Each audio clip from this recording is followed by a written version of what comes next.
Hi, I'm Minister Ralf Friedrichs. Making a difference is my belief. Here's my challenge to everyone. I just want to challenge everyone, a challenge I'm also trying to live out. No matter how busy you are, there is always something you can do to brighten someone's day. Give someone a hug. Send a text with an inspiring quote. Friends, mail a heartfelt card.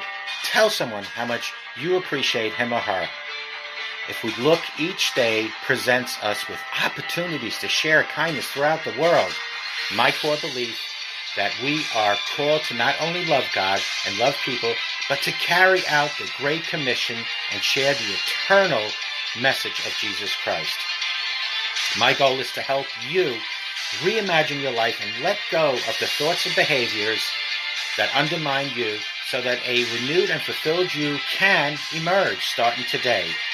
We must love one another as God loves each and every one of us. To be able to love, we, my friends, need a clean heart. Prayer is what gives us a clean heart. The fruit of prayer is deepening of faith, and the fruit of faith is love. I hope each and every one of you remember to show compassion and have a great life ahead of you with Jesus Christ. Good morning. My name is Ralf Friedrichs. I'm a minister and author and addiction recovery coach, life coach, and the host of this show, the Take Your Life Back Today radio show. You can see a video version of this if you go to YouTube under channel Take Your Life Back Today show, or you can just Google my name, Ralf Friedrichs. Where have all the church volunteers gone in today's society? It is one of the most vocalized challenges church leaders express. As the church regathers, the number of volunteers returning does not seem to be proportionate to those who have returned after our church, our last meeting that we had a long time ago, like a rally. From hundreds of church leaders, we saw a few common threads. Volunteer ministry is a discipline that has been neglected during the pandemic. That makes sense, right? Ministry is a discipline like Bible reading, prayer, and fasting. Church members have gotten out of the habit. We've all gotten out of a lot of habits. Some of our most committed volunteers have yet to return. Though this observation crosses all types of churches. We see it most clearly in those churches that have older members. Many of them will not return until they've had their vaccinations and until COVID is largely under control. Friends, ministries that require close human contact are especially vulnerable. We have seen the reality most commonly in welcome ministries in most churches. Some members simply are not ready to volunteer where regular and close human contact is part of their ministry.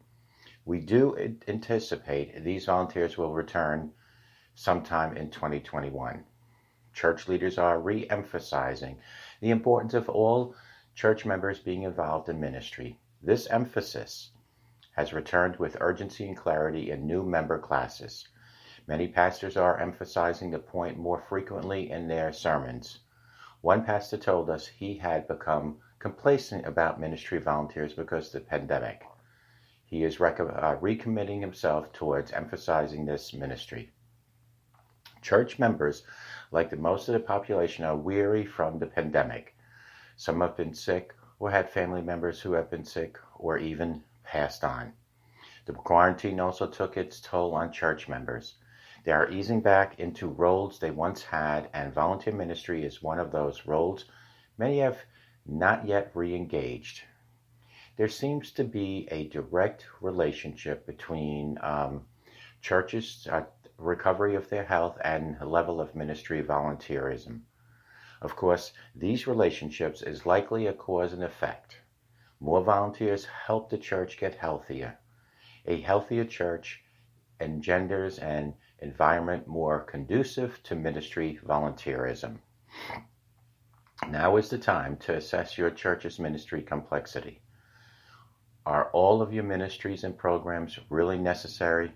Before pandemic, were you stretching your ministry volunteers too much with unnecessary activities? Now is the time to look at your church as a blank slate. What do you need to start doing? What do you need to stop doing? Those are questions that need to be answered. We are optimistic that most of your church volunteers will return this year. Of all the factors we are observing in the churches, we see new member class, or whatever you call your entry point into the church to be a pivotal asset. As more people regather in your church, make certain that the ministry volunteerism is a clear expectation of new member class. Eventually, the emphasis will bear fruit. Above all, do not take ministry volunteerism for granted. It is a vital facet of healthy churches or churches that desire to recapture their health. The leaders must truly give priority to being Ephesians 4:12 leaders and equipping God's people to do the work of the ministry. How is your church faring with ministry volunteerism? I would love to hear from you. Call me at 844-405-HELP, because together, you and I, we can help each other take our lives back. Be good to yourselves and always be good to each other. And remember, a simple smile to anyone can change that person's day, possibly their life, and can even make a difference in your life. Start working to get your volunteers going again in church. Lessen your programs so that they have more time to spend with their loved ones. And remember, God truly loves you, and we'll talk to you tomorrow. Take good care, and always, always ask God for guidance and direction.